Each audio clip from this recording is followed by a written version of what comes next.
You know, I've been saying for the last couple of years, I'm so excited to get some friends and allies in the Senate, because the House would do all this work. We'd pass all these bills, 396 of them last Congress. It would make it to the Senate, to Harry Reid's desk, where there they died this horrible death, and we never heard from them again.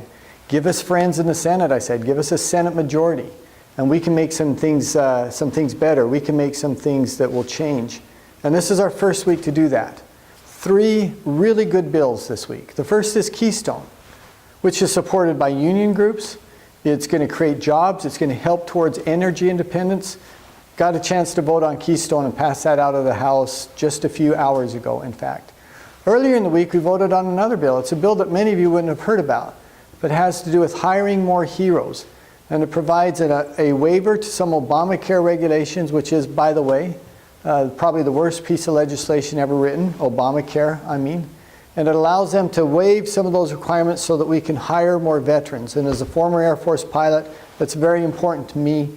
It's really important to our country. It should be important to everyone, I think.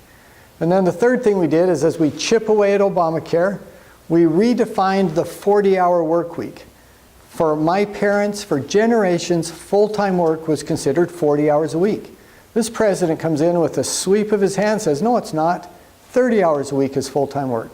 And if you work more than 30 hours a week, you have to provide health care to or have health care provided to you by your employer. It messed up everything, and it cut jobs. That's the bottom line, is it cut people's hours and it cut jobs.